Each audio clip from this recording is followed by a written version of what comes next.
So what we have here is a network diagram, and it looks sort of like pickup sticks, right? A little bit confusing, just a tiny bit. Well, this is actually a random network diagram that I took off the internet. My work is still in progress, but if you can imagine, everyone, right? When you're born, that's the family you're born with, right? Your mother, father, sisters, brother, aunt, uncles, great aunts, great uncles, grandparents, great grandparents. That's the family you're born with. Well, everybody has a family, and then you have a family that you choose. You're a network of associates. So, just a show of hands, how many of you have a cell phone? I bet if I take your cell phones and I pull your list of associates, those that you speak with on a regular basis, I can do two things. I can, one, do frequency analysis, and I can determine who you call the most. And in this particular structure here, these blue blocks, that's the key node. That's the individual that keeps it all together. They're the glue in your social network. And then there are those people that you call occasionally, maybe once on your phone. They're going to be the red dots out here on the periphery. Now, why does this matter when we look at the subject of identity? Because individuals choose to identify themselves with particular groups. Your friends, your hobbies, your education, clubs, everyone in some way has at least one other group with which they identify. Whether it's religion, it's a group of friends, you have another group that helps to form your identity.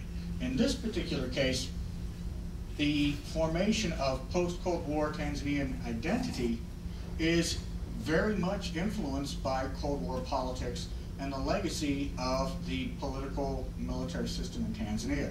Tanzania, unlike many other African states, did not choose to be pro-Soviet or pro-United States. Instead, it chose a different path. It rejected the British Commonwealth after independence and instead chose the Chinese development model. The Chinese socialist development model ties the military to the state. And in fact, in Tanzania, after the Tanzanian military was rebuilt following a mutiny in 1964, the Tanzanian military becomes the 26th district of the Tanzanian government. It goes from being a separate branch in most states. For example, many decolonized African states, especially those with a British colonial tradition, the military is apolitical. It doesn't vote.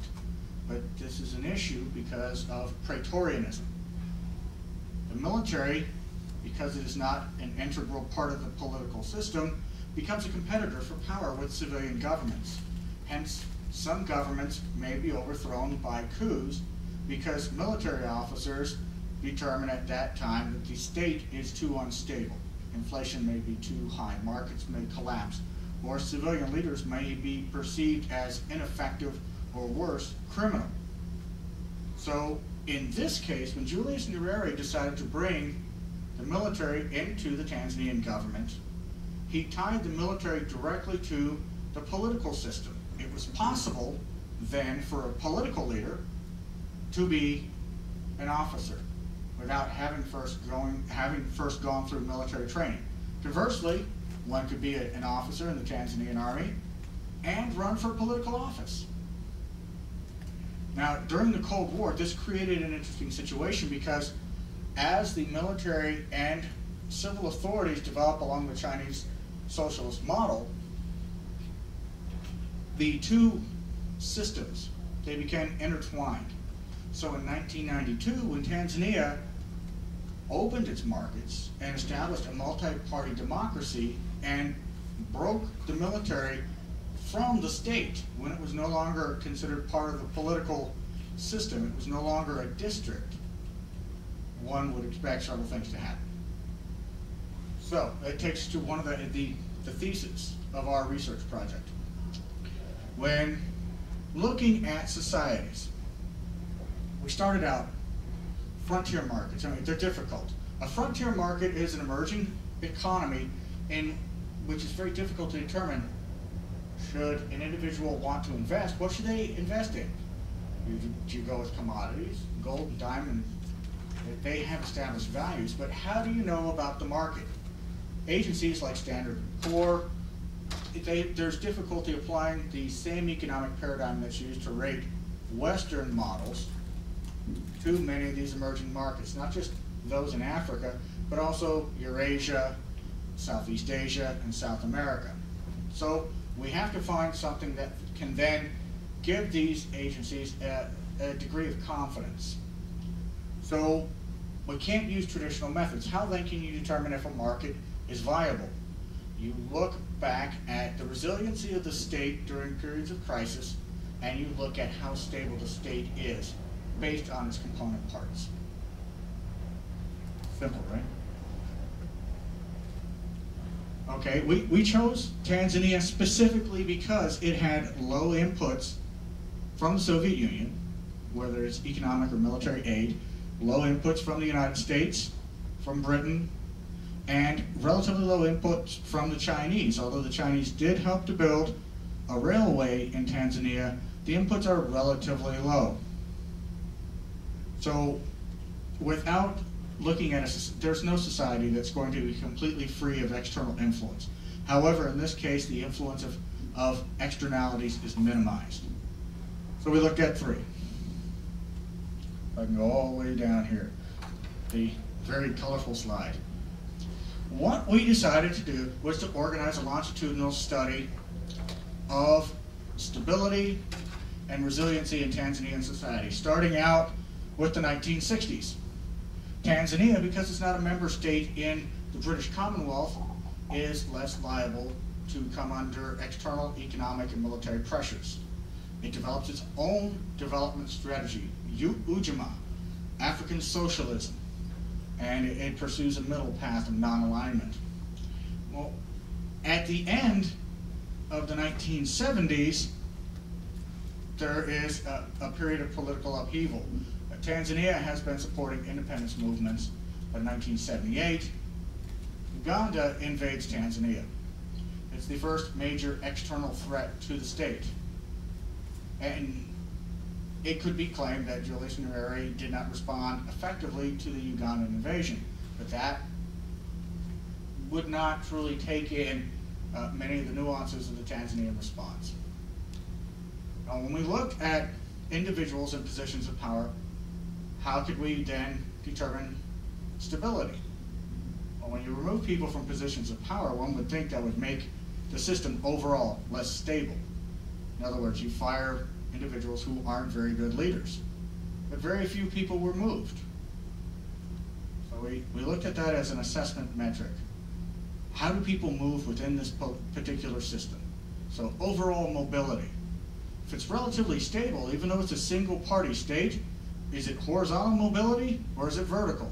So do people move from, say for example, being a battalion commander to being a district commissioner? Can they do that? Something to consider, because are you the same person as a battalion commander as you are when you're a district commissioner? You go from being a military leader to a political leader. Are you the same person? One could argue no. Your responsibilities change, therefore your identity changes. But what happens in both situations is that you maintain personal networks, personal relationships, and they go with you. You don't just, for example, leave Lawrence and suddenly your entire life goes poof. You still have friends, right? And maybe some of your friends know your other friends, and so on and so forth.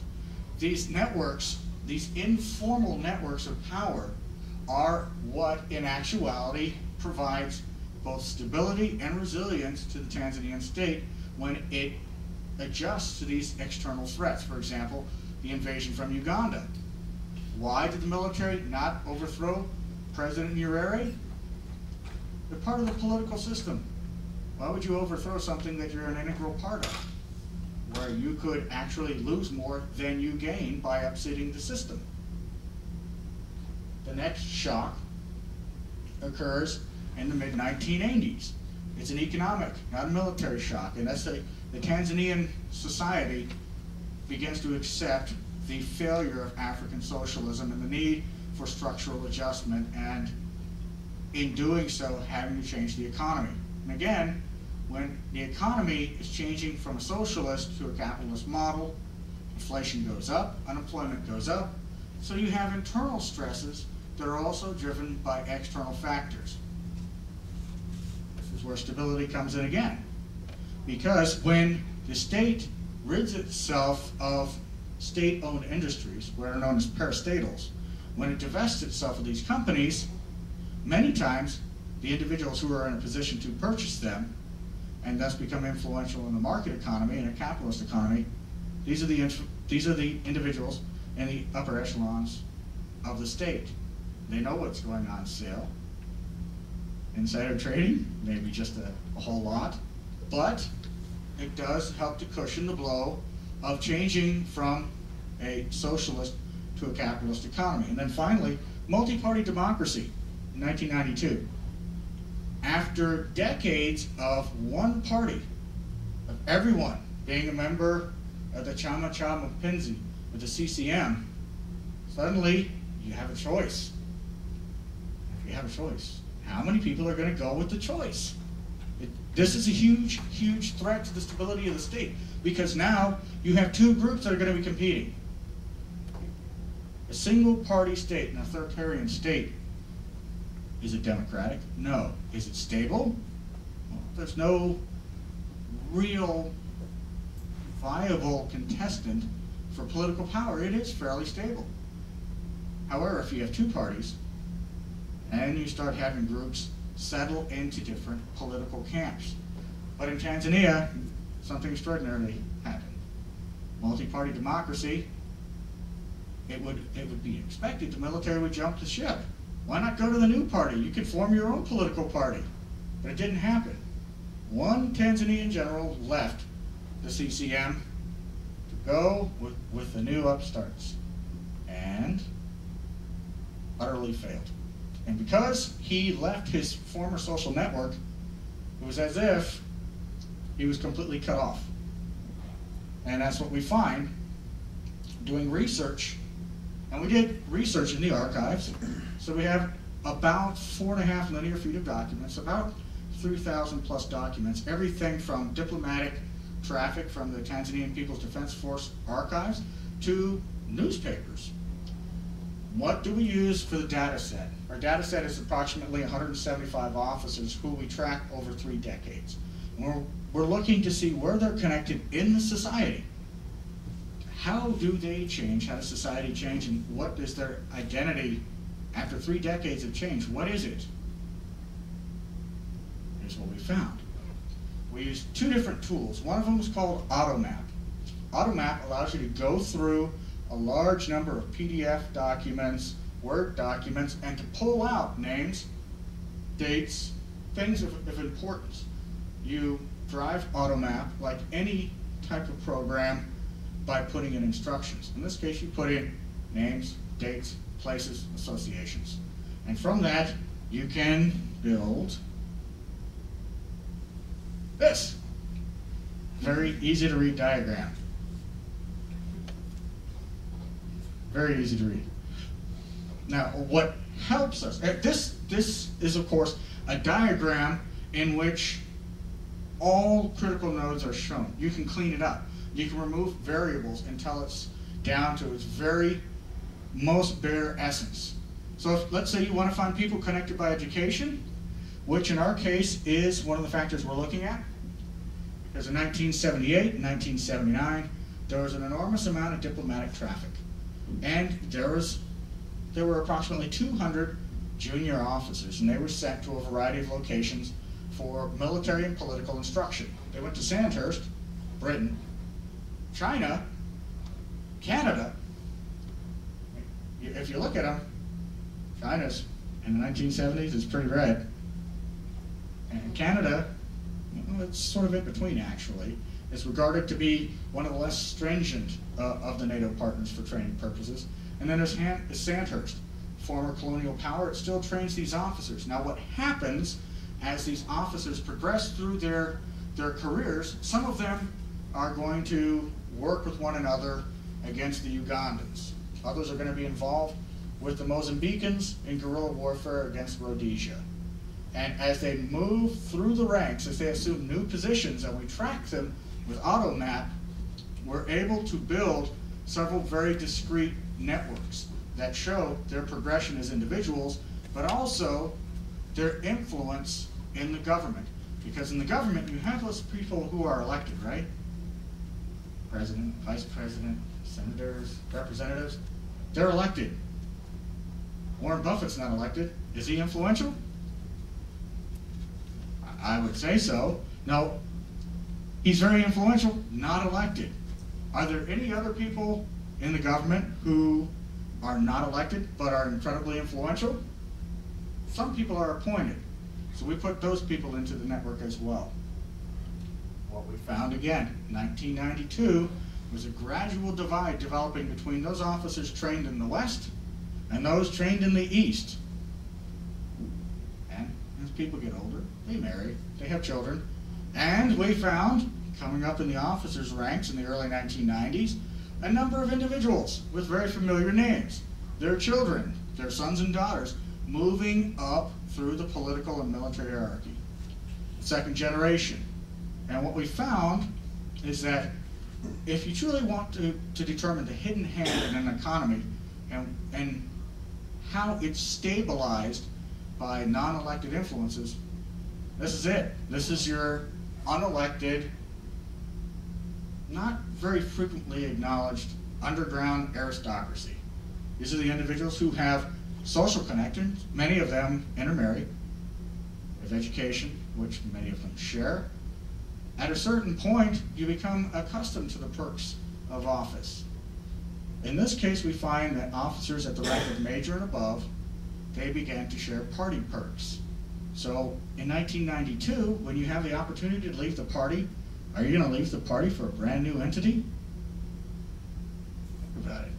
Are you just, you're going to jump ship and maybe not get that government subsidized chauffeur? No, you're tied to the state. You're tied to the state, and therefore you reinforce the state's policies.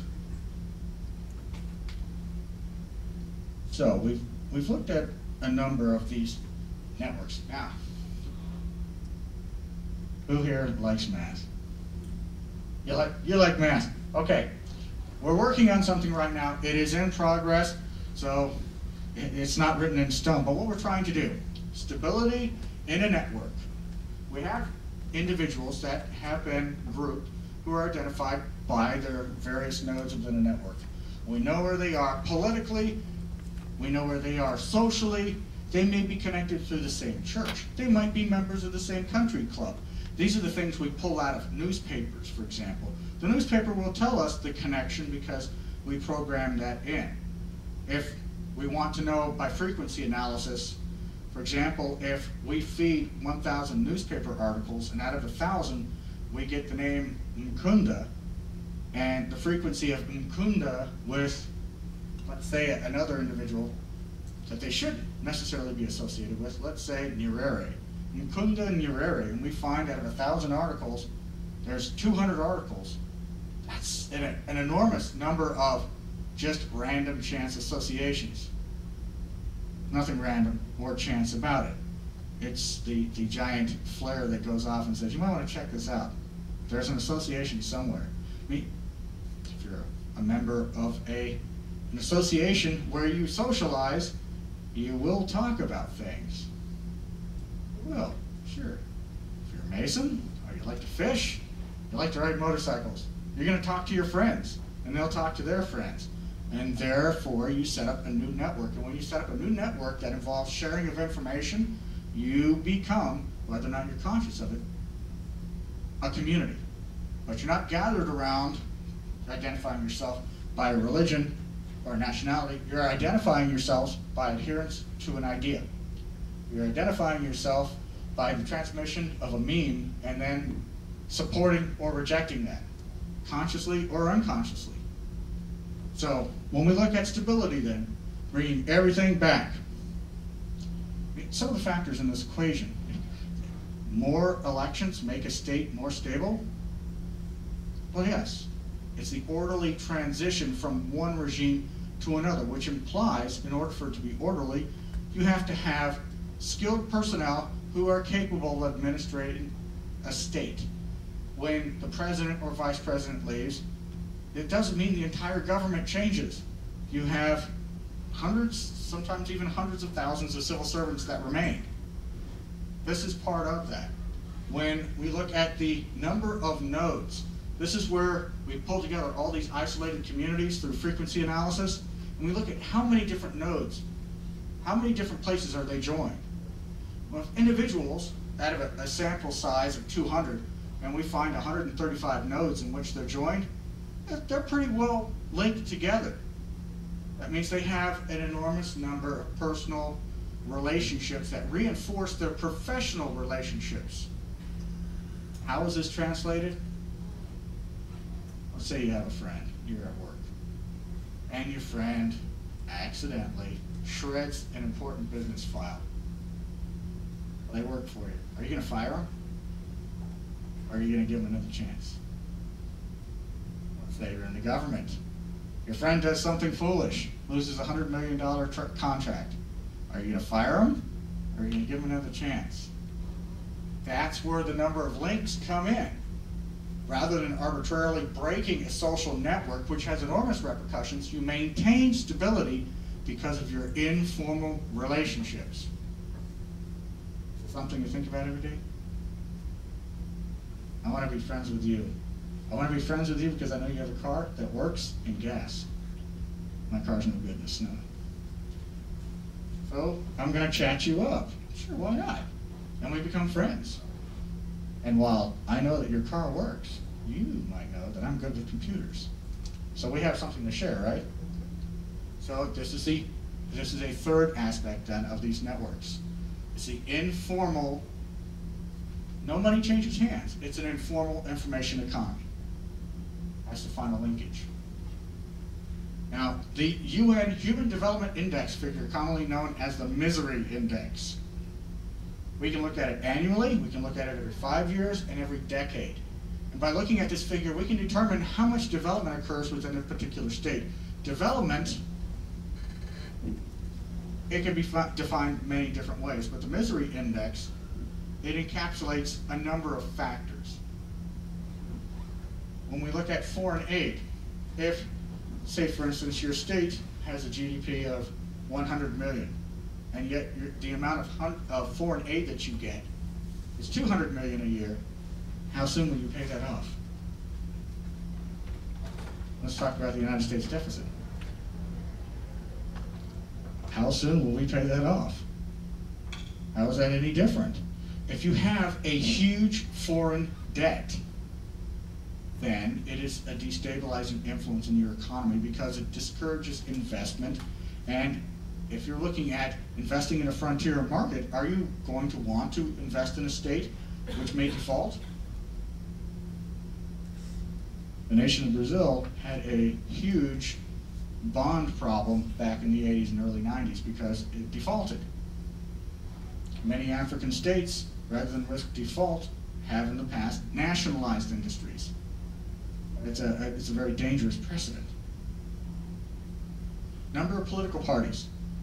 The number of political parties doesn't necessarily add to the stability of the state. In fact, the number of political parties we found increases factionalism within a state because individuals then break into a number of competing camps. And they polarize around issues, ethnicity, religion, geography. And this, if you're an investor and you're looking at a market economy, you're going to want something fairly stable. So a couple of political parties, that's infinitely preferable to a political slate with 350 various political candidates. What are all of these various politicians going to be doing? Are they going to be working or are they going to be politicking? And then finally, annual economic growth. In former socialist economies, growth is very important, and it's how you measure it again. If you have 5% growth in your sisal exports, and yet it amounts to 1% of your total exports, it's not the same as, say, 0.05% growth in your export of, say, coconuts. It's not the same. If you have larger sectors of your economy that are performing poorly, are stagnant, or show negative growth, again, as an investor, you're going to want to be involved in this. Now, it's a lot of numbers, right? It gives us stability, constant. It gives a number so that investors can say, it's a number, look at this, it's a high number. They must be doing something right. But undergirding all of this are the personal relationships and the identities of the people who can, not through the exchange of money, but through the exchange of ideas or influence, they can determine how stable a state truly is. Back in the 19th century, there were a number of business people who started runs on banks because it suited their interests. How influential is a person who is not elected to the government and yet might be the wealthiest person in that particular state? Something to consider. That's why when we decided to look at social network research and historical examples, and we went back and we went through these archives, there were quite a few surprises that we did not expect. Like when you ask yourself why the president of Tanzania is also a general, I want to look where he started. Thank you.